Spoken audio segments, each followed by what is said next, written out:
study, and play come together on a Windows 11 PC. And for a limited time, college students get the best of both worlds. Get the Unreal College Deal. Everything you need to study and play with select Windows 11 PCs. Eligible students get a year of Microsoft 365 Premium and a year of Xbox Game Pass Ultimate with a custom color Xbox wireless controller. Learn more at windows.com/student offer. While supplies last. Ends June 30th. Terms at aka.ms/collegepc.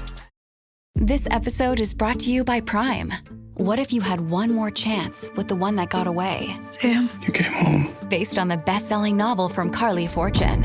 Every Year After follows childhood friends Sam and Percy as they reunite in the dreamy, nostalgic lakeside town of Barry's Bay. Love can be hard to find. So if you're lucky enough to find that person, never let go. A second chance at first love. Every Year After, now streaming only on Prime. This summer, serve up the Cookout Classics, Oscar Mayer hot dogs and Heinz mustard. Grill up a dog, add classic yellow mustard, or loaded Chicago style. We all know it's not a cookout without Oscar Mayer and Heinz.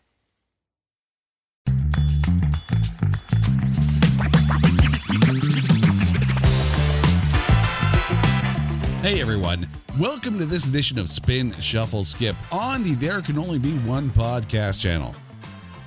Okay. Are you ready for a little crazy?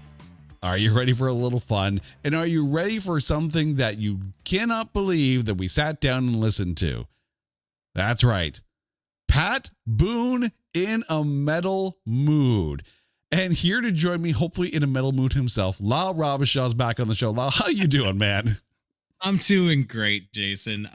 We have done a lot of these albums, but there's few that come close to what Pat Boone in a metal mood did for my soul. When I was driving down the highway, turned this on and had no idea what to expect because I did not know who Pat Boone was.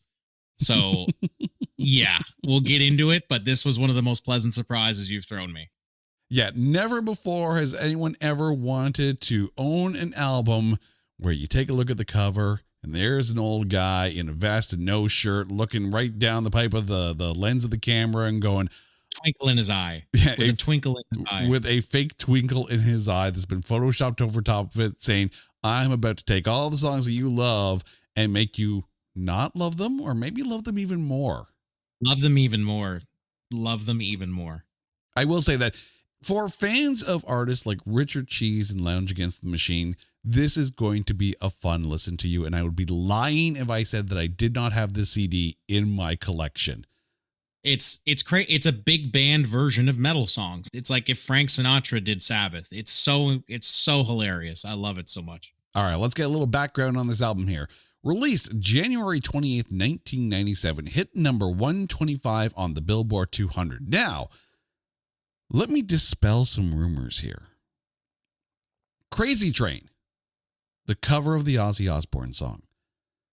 This is not the version that was the theme song to the Osbournes TV show.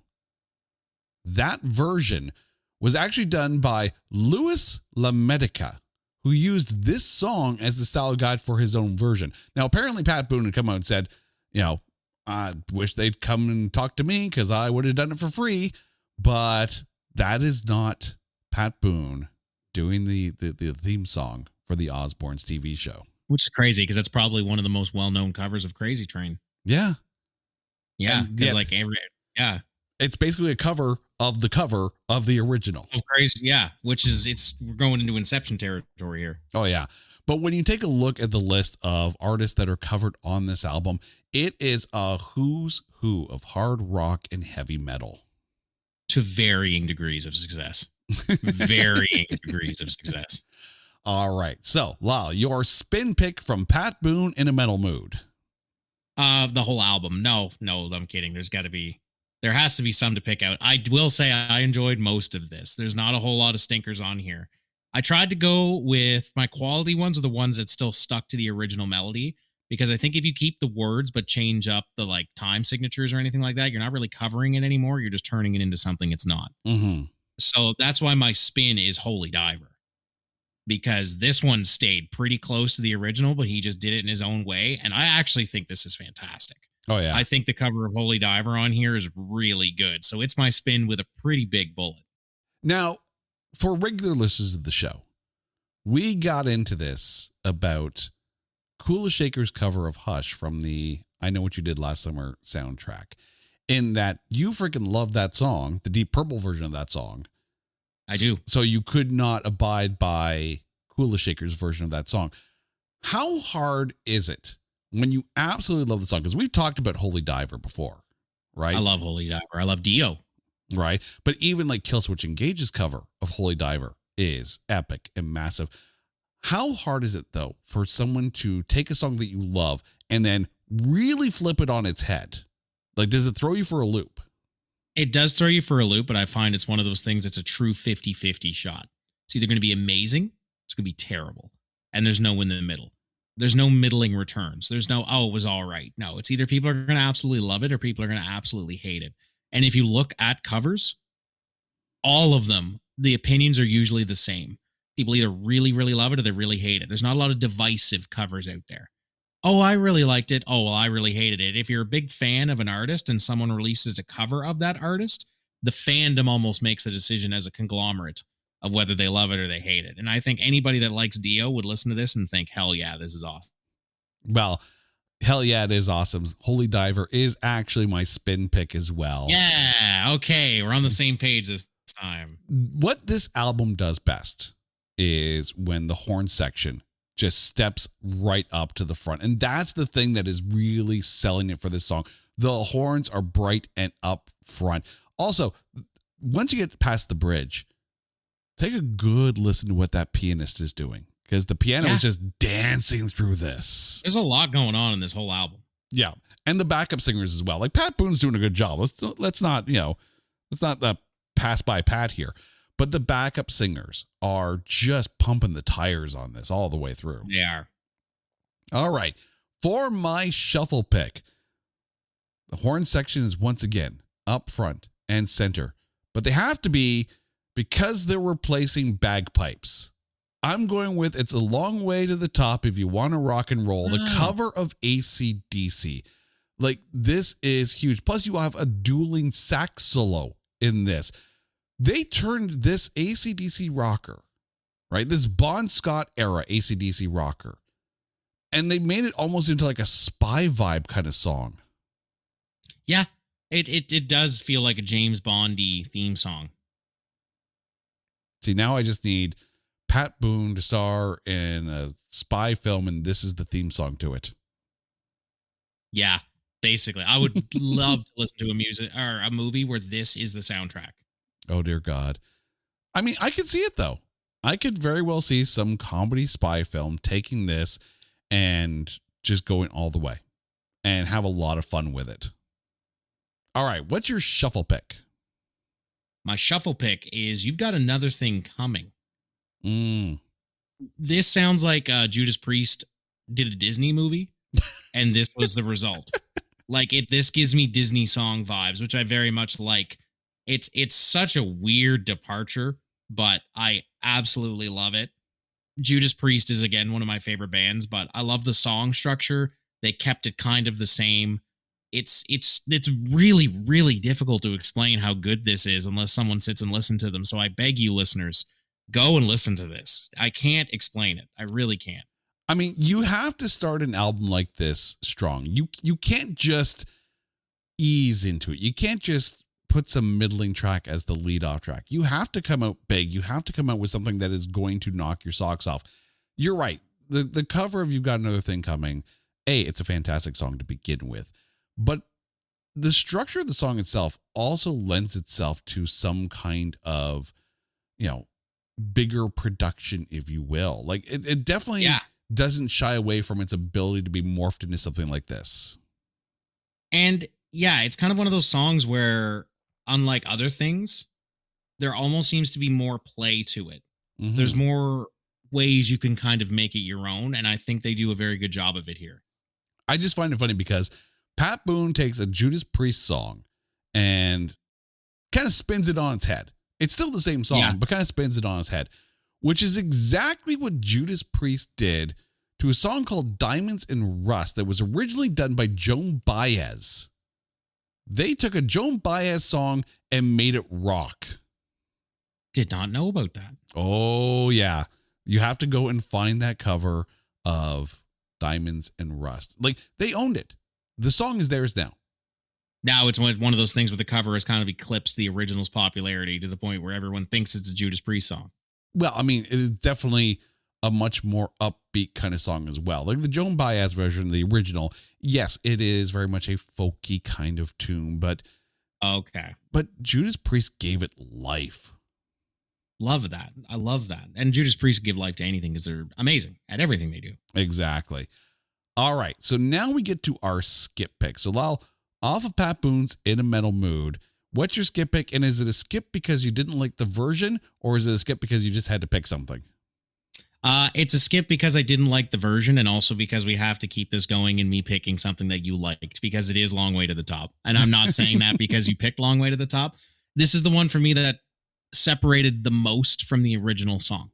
The original guitar riff was lost. The bagpipes were lost. It changed up the tempo a bit to a point where if you didn't know the words, you wouldn't think that this was a cover. This is the one that had lost me a little bit. This is the only song on the album that I truly just did not like, because I feel like it strayed way too far away from the original to the point where it was unrecognizable. Really? You didn't like the spy vibe thrown into it?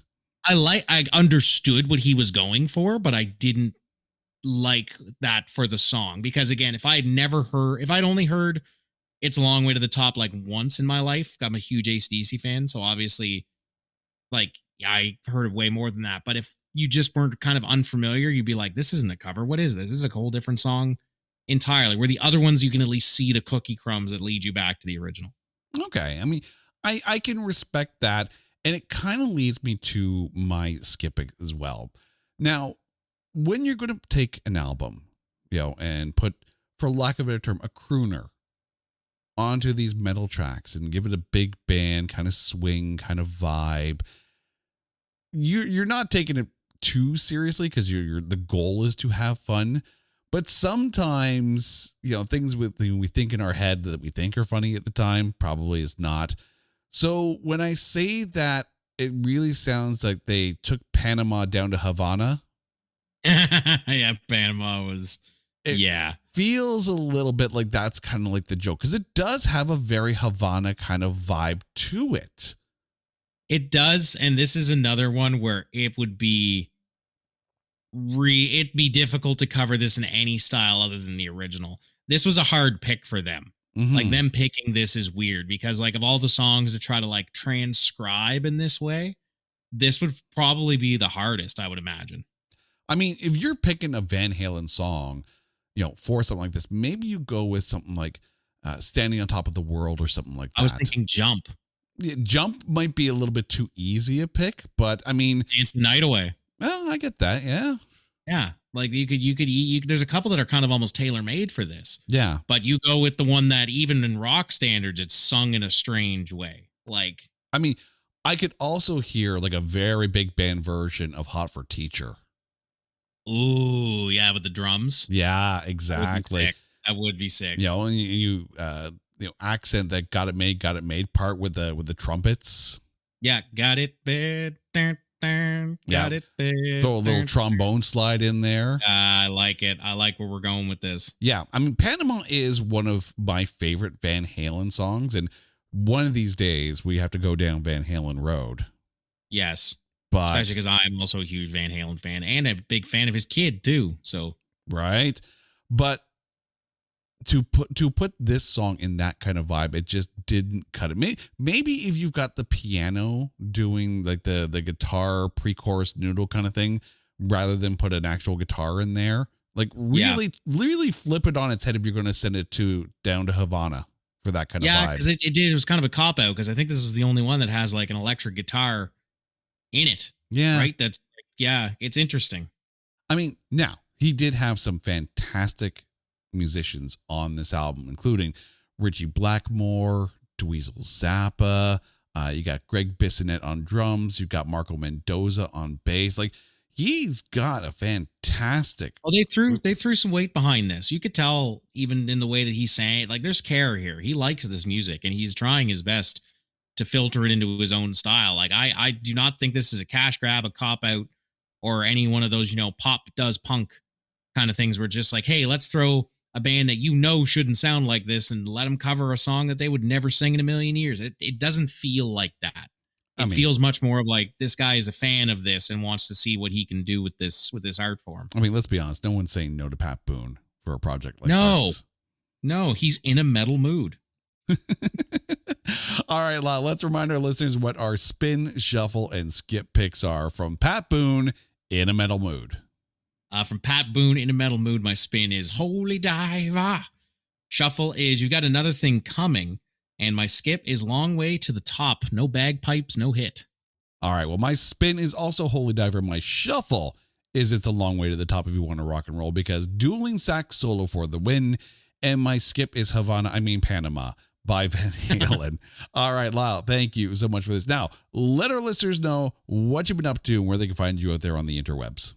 You can find me on my own podcast now. If you go to YouTube and search up the Sabotage Everything podcast, you'll find me, Justin Newhook, and Matt Connors talking all things pro wrestling and some pop culture in there as well. So go look us up.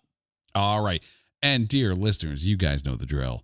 If there's an album that you want us to cover on Spin, Shuffle, Skip, or an artist that you want us to cover on There Could Only Be One, hit us up on social media at Only One Cast, or go to our website, notthatbadcast.com. And hey, if you want to help support the show, we got a merch section there. So if you want to buy a t-shirt, a mug, whatever we got on there, everything you buy helps us produce this show for you.